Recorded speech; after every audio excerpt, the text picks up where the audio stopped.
마태복음 2장 13절부터 우리가 이제 우리 안에 예수 그리스도의 생명이 우리 영에 와 있어요. 그런데 이제 우리 자아의 파쇄를 통해서 흘러나오거든요. 그래서 자아가 파쇄되는 것은 굉장히 좋은 거예요. 정말 좋은 거고. 근데 자아가 뭐냐면은 파쇄된다는 것은 내 힘이 파쇄된다는 거죠. 내 힘. 그러니까 내 힘이 파쇄돼야 그리스도의 생명이 흘러나옵니다. 내 힘이 있으면 우리는 뭐 내 힘으로 살지 뭐. 그죠? 그러니까 내 힘이 있으면 내가 계속 나와요. 내가 능력이 있으니까 다른 사람한테도 능력을 요구하게 되고, 능력 없는 사람들을 무시하게 되고, 또 능력 없으면 비난 정죄가 끝이 없이 나오거든요. 근데 내 능력이 딱 파쇄되고 내가 능력이 하나도 없는 사람이구나. 그거를 이제 어떻게 보면 절망이잖아요. 이 자아의 힘이 파쇄된다는 것은 절망이잖아요, 절망. 근데 내가 절망되어서 죽는 자리가 십자가거든요. 힘이 완전히 없어지는 자리. 그러니까 예수님이 십자가에 탁 못 박혀 죽었다. 그러니까 죽음 자체가 뭐냐면 힘이 없는 거잖아요. 죽은 사람은 힘이 하나도 없죠. 몸이 촥 늘어져가 하나도 꼼짝 못하는 상태. 뭐 힘이 하나도 없는 상태잖아요. 근데 내 힘이 결국은 내 자원이잖아요. 내 자원이 끝날 때 끝이 아니라 내 안에는 예수의 생명이 흘러나온단 말이에요. 그럼 그 예수의 생명으로 우리가 사라지게 돼요, 자동적으로. 그러니까 내 힘이 끝났는데 하나님이 어떻게 일하시는가 보자. 그 믿음의 세계로 들어가요. 내 힘으로 사는 게 아니라 그 하나님의 일하심, 그 하나님의 힘의 공급을 믿게 되고 그 믿음으로 살게 되니까 내 힘이 하나도 안 들어. 내 힘이 하나도 없는 지점에 간 이후부터는, 십자가 이후부터는 내 힘으로 안 살거든요. 굉장히 쉽죠. 내 힘을 안 쓰니까. 안 써도 되고, 뭐, 나올 때는 또 쓰기도 하고. 그러니까 힘이 나와도, 내 이 힘이 뭐 하는 거 아니지 하고 빨리 내 힘을 이제 부정할 수 있고, 또 힘으로 한 것은 힘으로 한 것대로 또 축복으로 받아들이고, 그러니까 막 부정이 없어. 전부 다 긍정이 되어지고, 합력하게 다 선을 이루는 거예요. 그러니까, 내가 힘으로 할 수 있는 것은 뭐 해버리고, 힘으로 안 되는 것은 저절로 주님께 맡기고, 이게 자연스러워져. 그러니까 뭐, 얼마나 쉬워요, 인생이. 할 수 있는 거는 그냥 쉽게 해버리고, 할 수 없는 거는 그냥 주님 손에 맡겨버리고, 이게 굉장히 자연스럽게 된다는 거죠. 이게 이제 생명의 실제를 산다는 거예요. 근데 이제, 자아로 산다는 건 뭐냐면, 자기 힘으로만 살다가, 안 되는 일 만나면은, 걱정, 근심, 염려에 사로잡히는 거예요. 그게 실제가 없이 자아로 사는 상태죠. 그러니까, 그리스도인의 삶이 자아로 사는 삶이 있고, 성령으로 사는 삶이 있잖아요. 그러니까 우리는 성령으로 산다는 것은, 진짜 영으로 사는 거죠, 영으로. 성령으로 사는 거죠. 자아로 사는 게 아니라, 자아로 사느냐, 성령으로 사느냐, 이게 대조를 이루어요. 그러니까, 하나님이 우리를 아무리 온전하다 그래도, 하나님 우리를 온전하다고 이렇게 말씀하시잖아요. 그게 이제 외적인 은혜의 비밀이라, 은혜의 영성이라. 하나님 나를 온전하다 하는 그것만 해도 참 우리가 안식이 되게 좋죠. 그런데 내 속에서 내 자아로만 살면은, 좋은 점은, 내 자아로 살면 좋은 점은, 자아는 계속 사고를 친단 말이야. 염려하고 걱정하는데, 하나님 밖에서 너를 온전하다 하니까, 자아로 사는 문제 있는 나를 보면서 하나님 온전하다 하니까 그 은혜를, 외적인 은혜는 계속 깊이 누릴 수가 있어요. 은혜의 그 복음 가지고. 이것만 해도 이거 하나만 해도 사실 엄청난 거라. 내 자아로 사는데 하나님 온전하다 하니까 그 은혜가 얼마나 크겠어요? 하나님의 사랑이 막 은혜의 복음만 해도 내가 하나님의 사랑이 이전과는 비교할 수 없을 정도로 하나님의 사랑이 내 속에서 막 누려져요. 그러니까 미친다니까, 진짜로. 하나님의 사랑을 맛보면은 너무너무 좋다니까. 근데 내 안에서 계속 이제 자아가 문제를 일으킬 때 은혜의 복음을 들으면은 그 은혜가 정복되잖아요. 은혜가 나를 정죄하는 게 아니라 은혜가 정복돼. 이게 은혜의 복음인데, 은혜의 복음도 확실하게 내가 알아야 돼. 그러면은 내가 내 자신을 정죄하는 것이 완전히 사라지고 다른 사람을 정죄하는 것도 사라지거든요.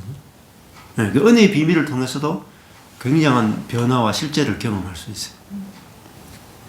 이게 이제 마이클 호턴이 말하는 복음은 은혜의 복음에 거의 초점이 다 맞춰져 있어요. 그래서 마이클 호턴의 그것만, 물론 이제 이렇게 조금 안 맞는 부분도 있지만 가장 중요한 부분은 그거예요. 이것만 해도 자동적으로 사람이 변화가 돼요. 은혜의 복음만 해도 자아가 변화가 돼요. 근데 십자가의 복음은 내가 그 영으로 사는 거란 말이에요. 예. 영으로 사니까 내가 문제를 일으키면서도 죄가 더한 곳에 은혜가 더한 이 은혜의 복음 정도가 아니라 내 안에서 하나님의 사랑이 내 안에서 안에서 흘러나와버려요. 안에서 흘러나오니까 내가 다른 사람이 죄를 짓는데, 나한테 잘못했는데 내가 이 사람을 온전하다고 내 속에서 이렇게 나가버려. 내 안에서 나가버려. 그러니까 내 안에 내주하신 하나님이 다른 사람에게 흘러나가고 내 자신에게 흘러나오는 거거든요. 그게 이제 십자가의 복음이라. 그 십자가의 복음은 내 안에서 은혜가 흐르는 것이고, 은혜의 복음은 내 밖에서 은혜가 나를 덮는 거라. 그러니까 안과 밖 두 가지 다 알면 진짜 은혜가 뭐 밖으로 부어지고 안에서 흐르고, 그러면 양방으로 다 은혜가 흐르죠. 이게 두 가지 그러니까 구약은 은혜의 복음이지. 구약은 은혜의 복음이고 신약은 십자가의 복음이라. 이 두 가지 복음을 명쾌하게 이제 갈라내면 진짜 이만한 복음이 없어. 이걸 완전한 복음이에요. 완전한 복음. 근데 이 두 가지 복음을 완벽하게 설명하는 사람들이 잘 없거든. 실제를 누리는 사람은 더더욱 없고. 그래서 이 두 가지를 알면은 어떤 신앙 서적을 읽든지 심리학을 책을 읽든지 어떤 책을 읽어도 이걸 능가하는 건 없어요. 그래서 내가 책을 읽으면 쉽다 하는 게, 이거는 안 밖으로 다 되니까 세상 책이라 해봤자 이 중에서 아주 일부분 어느 귀퉁이를 설명하는 거기 때문에 내가 이 체험을 누리고 살면은 심리학 책 읽어도 너무 쉬워요. 그럼 십자가 복음까지 가야지 예수님이 이해가 되는 거예요. 그렇지. 그냥 구약적인 은혜, 그 은혜까지 있으면 예수님이 이해가 안 돼요. 그렇지. 예수님은 그냥 또 다른 성인이 성인으로밖에 안 보이잖아요. 근데 그렇죠. 내 안에서 이제 그런 게 나오면 예수님이 그렇게 사시는 게 다 이런 거구나라는 게 체험돼 버리니까. 그렇죠. 맞아. 핵심이 내려왔는데 안식이 이제 그 어린이집에서 이제 얘기를 하는데 제 안식이가 이런 얘기를 하는 거야. 우리의 연약함을 채울하시고, 자기는 이 말씀이 히브리서의 이 말씀이 너무 이해가 안 돼서 이 말씀 두고 정말 밤새도록 기도해도 해봤다는 거야. 아니 신인데 반은 신이고 반은 인간이라는데, 아니 그런 분이 나를 어떻게 한단 말이고, 이게 이 말씀이 도무지 이해가 안 되는 거라. 그래서 자기가 이 말씀은 주도 이해가 안 돼갖고 그랬는데, 이제 설교를 들으면서 하나님은 예수님이 완전히 인간으로 오셨으니까 당연히 나를 이해할 수밖에 없지. 이 말씀이 비로소 이해가 되더라는 얘기를 하는 거라. 그래서 나도 옆에서 막 맞장구를 쳤지. 나는 진짜 솔직히 말해서 겟세마네 동산에서의 기도가 이해가 안 됐다. 본인이 죽고 부활하고 다 하는데 다 알고 있는 사실에 대해서 뭘 고통스럽지 물론. 그렇지만은 그 고통을 좀 참아내면 부활하고 다 하는데 어떻게 이렇게 땀이 피가 되도록 기도할 수 있는지 이게 매치가 안 되는 거라. 나는 못 뛰어넘은 게 뭐냐면 겟세마네 기도가 도무지 이해가 되는 거라. 이거 뭐 시옷도 아니고 그래서 난 그게 이해가 안 되는데 예수님도 자기의 그 미를 아신 분이 아니고 진짜 인간이었고 그냥 아신 부분은 주님 그때 하나님이 그 안에서 역사하실 때만 아셨지 그냥 그 완전한 인간으로 오셨는 거죠. 그러니까 당연히 인간으로서 그 십자가의 고통도 힘들으셨을 거고 자기가 어떻게 될지도 모르고 모든 인간이 가진 불안과 고통과 그 공포와 이런 걸 다 느꼈을 거잖아. 그러니까 당연히 그 땀이 피가 되도록 기도할 수밖에. 그러니까 비로소 나도 그 말씀이 이제 이해가 되더라고. 근데 뭐 반신반인 이래버리면 나는 그게 진짜 겟세마네 기도가 통과가 안 되더라고. 그냥 예수님은 예수님이고 응? 예수님은 예수님이고 나는 나죠. 그렇지. 그분은 성인이고 뭐 그래야 되는 거야. 내 안에서 진짜 안 나타나면 안 나오면 이해가 안 되는 성경이 이해가 안 되는 예수님이 공부도 한 개도 안 했는데 그렇죠.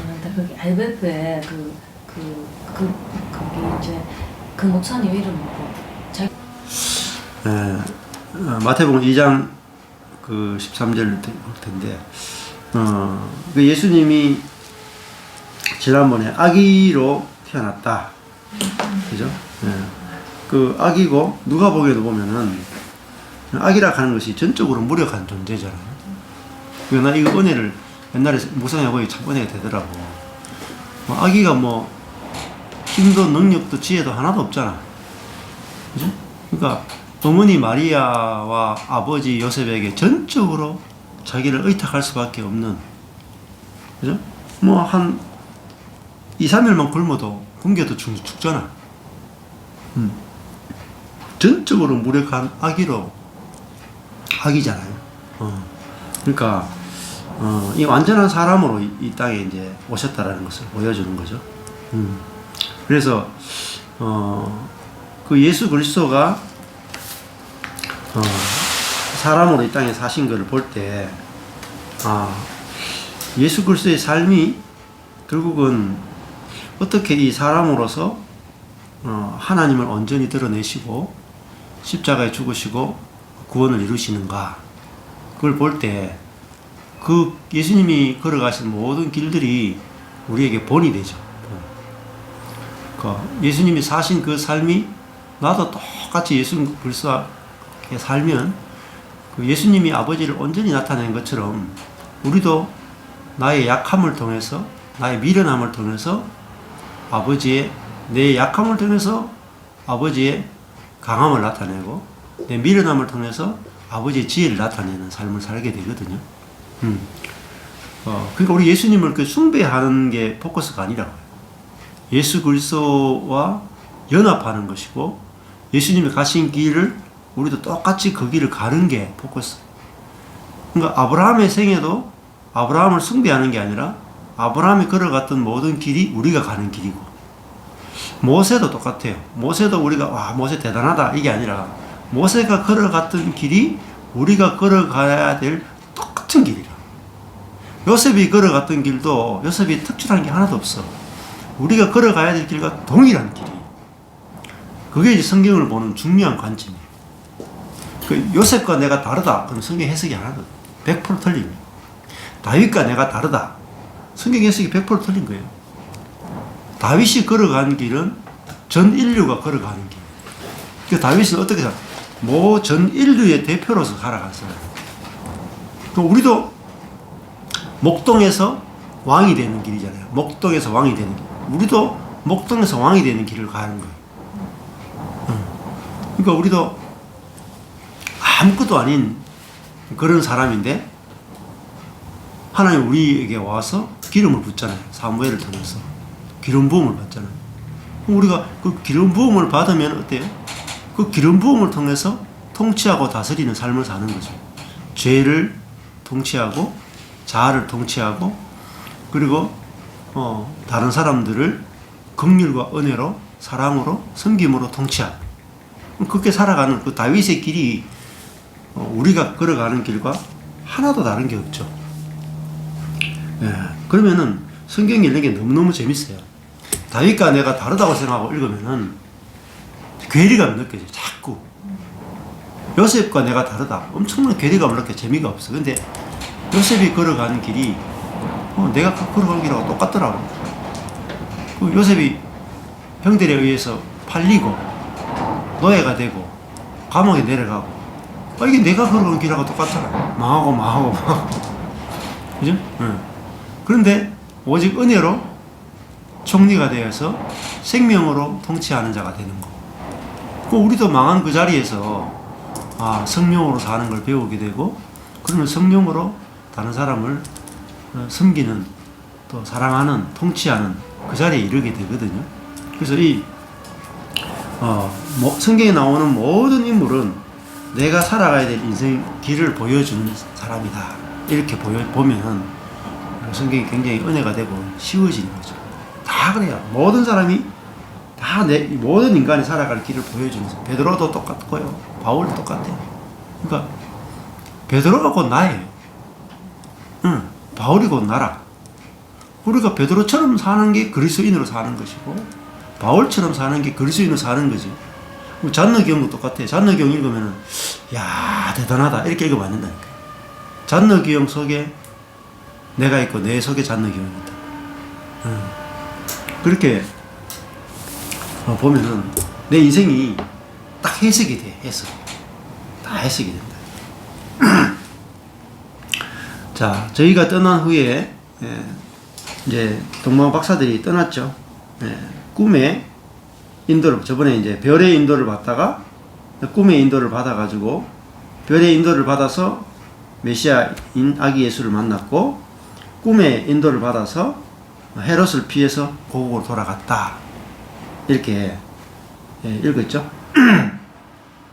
그래서 하나님이 꼭 성경을 통해서만 인도하는 게 아니라 이런 자연적인 거 그러니까 어떻게 보면 별, 꿈 이런 거 어떻게 보면 기적과 같은 거잖아요. 그래서 하나님이 우리를 인도하는 방법은 다양한데 급할 때는 어떤 방법이든지 이렇게 쓰실 수가 있다는 걸 볼 수 있죠. 13절에 그래서 저희가 이제 동방 박사들이 이제 경배하고 떠났잖아요. 우리 동방 박사 하면 굉장히 대단하다 이렇게 생각을 할 수 있지만은 그 이방인들이고 성경도 모르고 하나님도 모르는 부정한 자들이죠. 유대인들의 개념으로 보면 부정한 자들이고 더러운 사람들, 개와 같은 자들이죠. 개. 그러니까 개가 하나님 알겠습니까? 그런데 이 개와 같은 자들이 와서 아기 예수를 가장 먼저 경배하고 황금과 유향과 몰약을 드렸다. 가장 합당한 경배를 드린 거잖아요. 하나님의 일에 가장 놀랍게 쓰임받았죠. 그러니까 이 사람들에게는 경건이 1도 없어요. 그죠? 이방 개와 같은 이런 사람들이 무슨 경건이 있겠습니까? 하나님도 모르고 성경도 모르는 사람인데 우상만 숭배하고 살아가는 사람들인데 그런데 이게 하나님의 은혜잖아요. 외적인 은혜. 그죠? 그들은 하나님을 찾지도 않지만 하나님이 그들을 별로 통해서 인도하셨죠. 그러니까 꿈을 통해서 그들의 갈 길을 보이시잖아요. 이런 그런 그들의 어떠함과 전혀 상관없이 하나님이 일할 수 있다는 것을 보여주는 거죠. 그래서 우리 자녀든지 누구든지 그 사람이 너무 부정해서 안 된다 이런 생각을 가지면 안 된다는 거예요. 그 사람이 아무리 부정해도 하나님이 그들을 찾아가면 그들은 하나님을 만나게 되어 있는 거죠. 자, 그래서 그들 이방 동방 박사들이 떠나 다음에 이제 주의 사자가 요셉에게 현몽하여 바로대에 나타났죠. 헤롯이 아기를 찾아 죽이려 하니 일어나 아기와 그의 모친을 데리고 애굽으로 피하여 내가 내게 이르기까지 거기 있으라 하시니 요셉이 알겠습니까? 그죠? 어떤 일이 일어나는지 전혀 모르죠. 모르는데 주의 사자가 미리 알려준단 말이죠. 그러니까 헤롯이 아기 예수를 죽이려고 하니 애굽으로 피신해라 이렇게 말하잖아요. 예. 뭐 이런 것도 보면은 뭐 생각해 보세요. 하나님이 뭐 전능한 능력이 있는데 아니 왜 이렇게 힘들게 애국까지 피신해야 돼? 그렇잖아요. 우리가 생각해 보면 하나님이 전능하시다 이렇게 교리로만 알고 있으면 이게 안 맞거든. 근데 하나님이 이렇게 애국으로 피하라 이렇게 했죠. 이유가 다 있어요. 14절까지 요셉이 일어나서 밤에 아기와 그의 모친을 데리고 애국으로 떠나갔다. 이 보통 어려운 일이겠습니까? 네. 저도 이거 필리핀에 가서 그 힘들 때 그 먼 필리핀에 가가지고 선교센터에 가 있는데 이 본문 읽으면서 야 내가 멀리도 왔구나 싶더라고. 네. 피난길에 와 있는 느낌이 드는 거라. 그러니까 나는 비행기 타고 갔는데 필리핀까지 비행기 타고 갔는데 요셉과 마리아는 금방 해산했잖아. 해산한 여인이 그 금방 태어난 아기를 안고 이 베들레헴에서 애국까지 그 험한 길을 걸어갔다고 생각해 보세요. 낙타서 걷는 게 아니고. 네? 걸어갔다고? 돈이 있겠습니까? 그래도 그래서 낙타를 탔을 수도 안 탔을 수도 있는데 그건 몰라요. 가난하니까 없었을 가능성이 더 높아. 그러니까 이런 것들이 어떻게 이게 행간이 읽혀지는 거잖아요. 그러니까 이게 내가 그 모양 그 꼴이 돼봐야 이 행간이 다 읽혀져. 행간이 요 한마디 말 속에 그냥 이게 굉장히 짧잖아요. 그냥 모친을 데리고 애굽으로 갔다. 이게 무슨 은혜가 있어 그냥. 근데 내가 험한 길을 걸어가면 이게 다 이게 내 안에 그냥 다 오는 거라. 이야, 다 묵상이 되더라고. 야, 나는 지금 비행기 타고 한국에서 이 필리핀 앙겔레스 총구석 선교관에 와 있는데 그게 고달프다고 생각했는데 생각해 보니까 이거 여기하고 딱 비교해 보니까 야, 이거 호시 뺑뺑이라. 비행기 타고 왔네 나는. 그러니까 아니 아기 예수하고 아기 예수님은 응? 그 비행기 타고 온 게 아니라 엄마 품에 안겨가지고 그 더위와 추위를 온통 다 겪으면서 아기 때부터 온통 그 한낮의 뜨거운 태양과 밤의 추위를 통해서 그 먼 길을 아기로 갔고 요셉과 마리아도 그 국경을 건너야 되는 그냥 한국 안에서 도피하는 것도 어려운데 국경을 넘잖아요. 언어도 안 통하죠. 준비된 뭐 이게 돈이라 그러니 황금 유약 몰약 이게 딱 피난 자금이라. 그렇네요. 그렇죠? 네. 이렇게 여기에 딱 황금 유약 몰약이 딱 이민 자금이라 하나님이 딱 알아가지고 딱 돈을 준비시킨 거잖아요. 근데 이게 내가 망한 자리 안 가면 이게 하나도 안 보여. 성경의 행간이 하나도 안 읽혀져. 야, 그러니까 이걸 보니까 내가 겪는 고난이라 하는 게, 야, 그냥 예수님은 쉽게 얘기하면은 심장 개복 수술하는 거 똑같아. 근데 나는 바늘에 그냥 찔리죠. 그러니까 내가 겪는 고난이 너무 작게 보이더라. 그러면서 그 고난의 크기가 작게 보이니까 살 것 같은 거라. 현nhân 자매가 잔너 교영의 생애 읽으니까 내가 남편 남편 때문에 겪는 거라든지 또 내가 건강 때문에 겪는 게 진짜 그 어릉장 비우는 그런 정도밖에 안 되는구나가 알아진단 말이에요. 그 우리가 성경을 읽어야 되는 것은 성경을 읽으니까 여기 애국으로 도망가는 요게 누구냐면은 바로 요셉이야. 요셉의 생애가 형들에 의해서 팔려가지고 애국으로 갔잖아요. 그 요셉이 형들에게 팔려가 애국으로 노예로 끌려가는 그것이 뭘 예표하냐면 예수님이 지금 아기 때 애굽으로 갈 것에 대한 예표거든. 그러니까 우리의 삶에서 망하는 거, 노예로 끌려가는 거, 이게 나쁜 게 아니라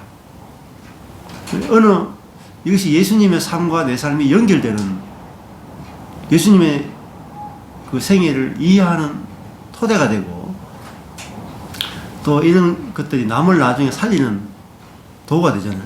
그러니까 요셉이 형들에 의해서 인신매매당해서 갔다. 얼마나 처절하겠어. 아버지와 생이별하고, 그것도 외국의 노예로 팔려갔어. 소망이 1도 없어. 다시 돌아갈 수가 없어. 이제 자기는 물건이 돼버렸어.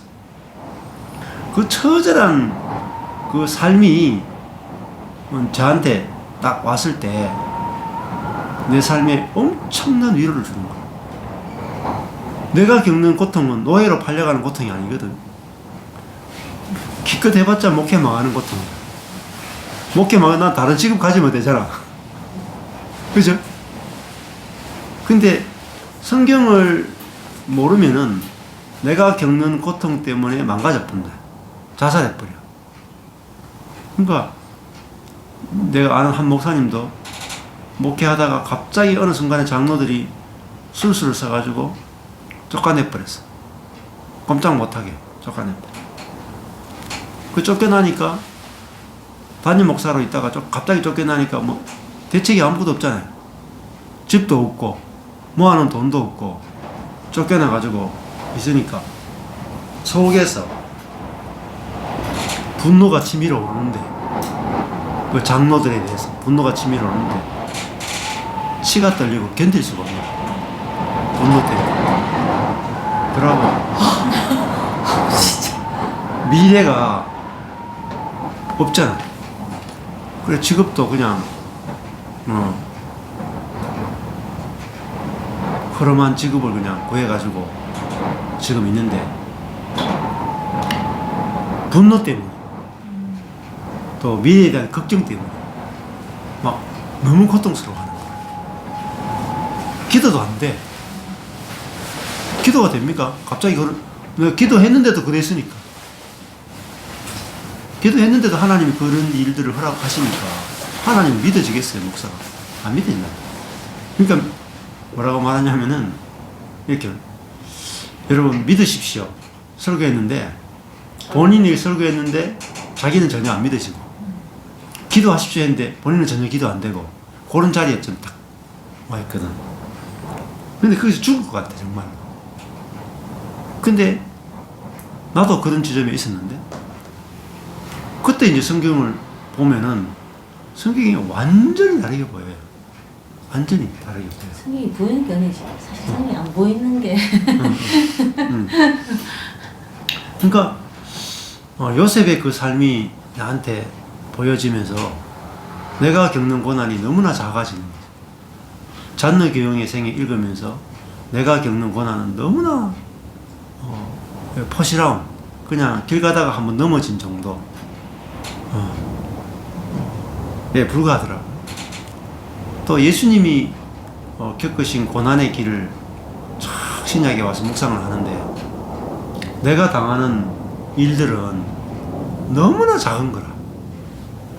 그냥 성도들이 입으로 몇 마디 한 것 때문에 막 죽으려고 하는 거라.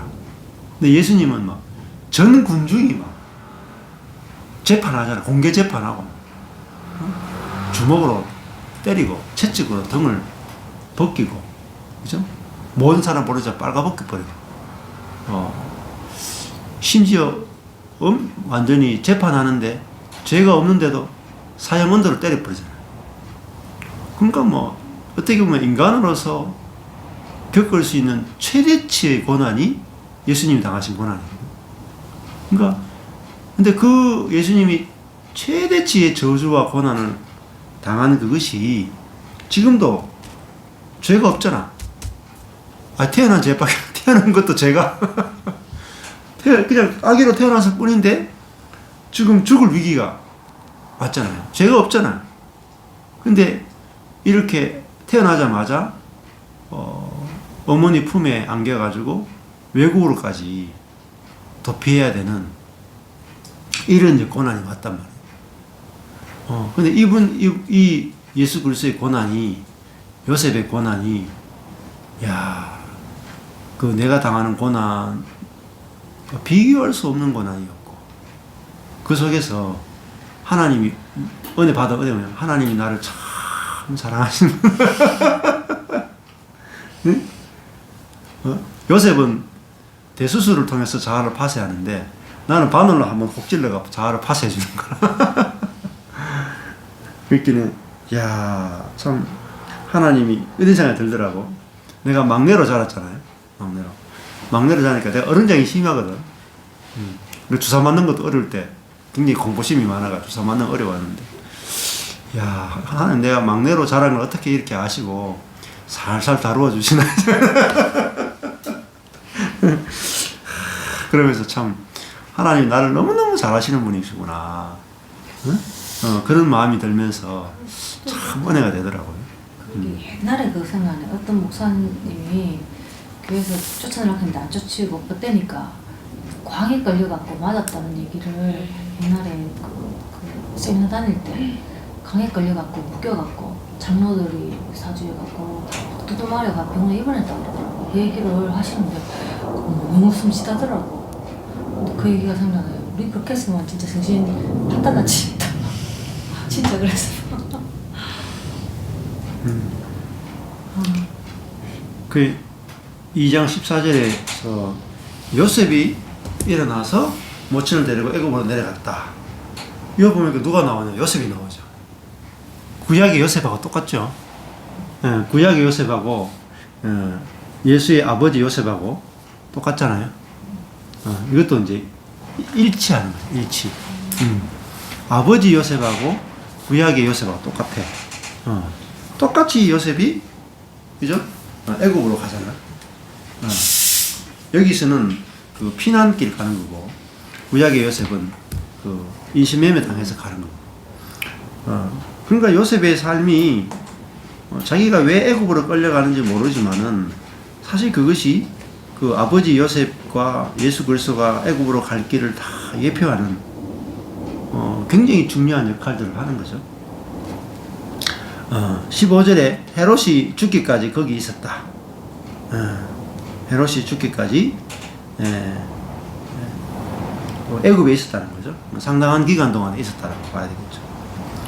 그때 가서 얼마나 그 타향살이가 언어도 안 통하는데 그 또 이방인이고 그래서 죽임도 당할 수도 있고, 진짜 지금은 21세기 그래도 외국 나가도 안전하잖아요. 근데 이때 2000년 전에는 얼마나 그 안정되지 못한 사회인데 또 외국에 나가서 이렇게 급히 가서 얼마나 위험한 사회, 어떻게 살았을까 생각해보면 참 쉽지 않았을 것 같아요. 이는 왜 헤롯이 죽기까지 거기 있었느냐, 이유가 있거든요. 이는 주께서 선지자로 말씀하신 바 애굽에서 내 아들을 불렀다 함을 이루려 하심이니라. 이거 호세아 11장 1절 말씀이에요. 애굽에서 내 아들을 불렀다.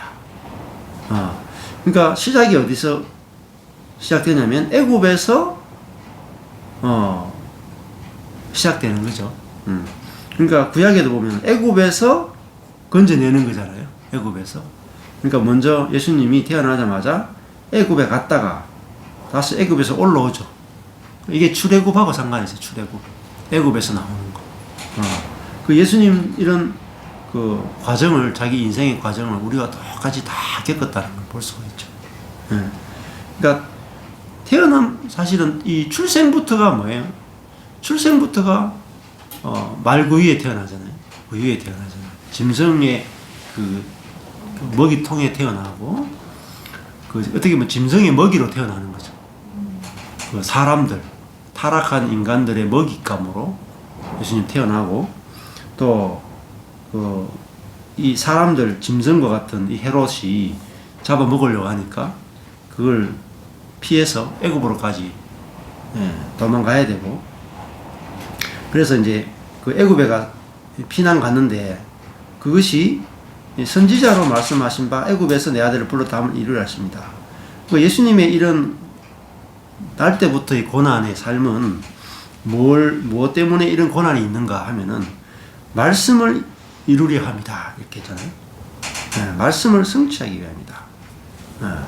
그러니까 이런 고난이 애매히 당하는 게 아니라 하나님의 말씀을 성취하기 위해서 이루어지는 거라는 거죠. 이게 중요해요.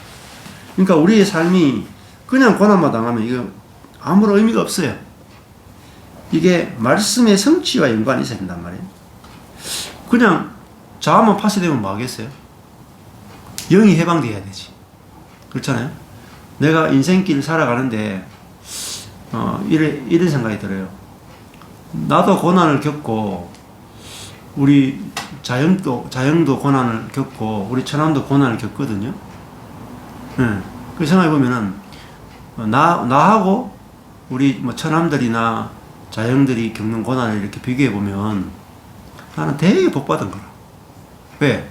나는 내가 고난 받는 것이 내게 유익하거든. 그리고 나는 고난 받는데 이 고난이 해석이 돼. 그리고 나는 고난 받으면 내 안에 생수가 흘러나와. 근데 예수를 모르는 사람은 고난만 받아요. 생 고난이야. 고난은 고난으로 끝나버려요. 그러니까 저주가 저주로 끝나본다니까. 근데 내가 예수 믿는 사람이 왜 좋으냐면 저주가 축복이 되는 거라. 그죠? 네. 십자가의 저주가 부활에 이르는 이게 걸음이 된단 말이에요. 그러니까 내가 목회 망한 이게 얼마나 큰 축복인지 몰라. 근데 목회가 안 망했으면요, 내가 지금 성경을 이렇게 해석 못해. 진짜 해석 못해. 내가 망했기 때문에 성경이 이렇게 열려지고 보여지는 거잖아요. 그러니까 유튜브 올려놓으니까 지금 막 듣는데, 목사님 어떻게 이렇게 성경을 이렇게 해석합니까? 어떻게 해석하기는 망했으니까 해석해요. 그러니까 우리가 그리스도 안에서 받는 고난은 부활에 이르게 하거든. 부활에 이르게.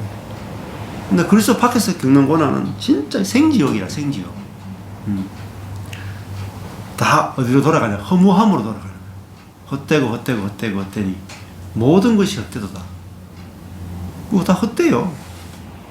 병들고 실패하고. 우리 뭐 자영도 사업하다가 망한 자영도 있고, 그리고 건강까지 다 망해가지고 지금 은퇴해가지고 집에 혼자 있는 그 누나랑 같이 있는 자영도 있는데 보면 너무 불쌍해. 너무 불쌍해.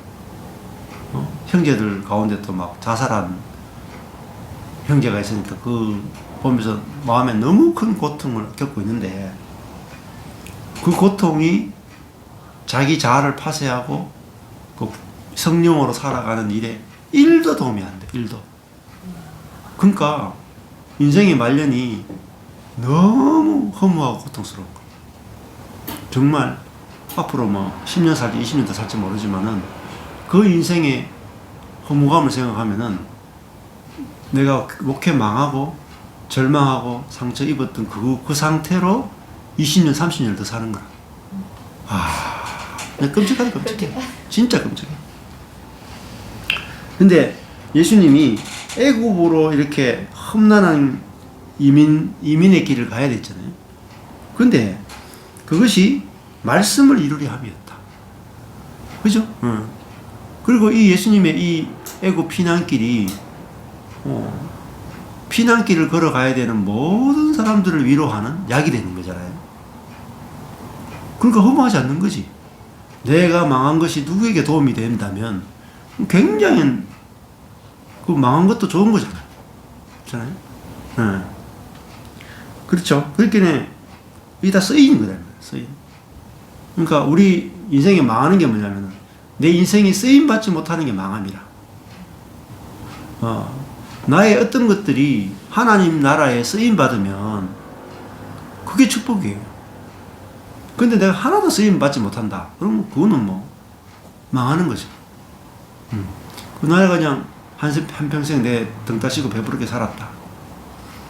그 나한테는 쓰였는데 하나님께는 전혀 쓰임이 없는 거죠. 그게 멸망입니다. 그러니까 내 인생이 그 나를 지으신 분에 의해서 쓰임을 받아야 돼요. 예, 그게 생명이라. 그러니까 예수님의 삶은 지금 말구이에 태어나도 거기 하나님께 쓰임 받고 애굽으로 피신해도 하나님께 쓰임 받잖아요. 그러니까 이게 성경에 다 기록되잖아. 성경이 기록했다는 말은 의미가 있다는 거죠. 의미가 있고 그게 중요하다는 거죠. 근데 성경에 기록되지 않았다는 말은 의미가 없다라는 거라.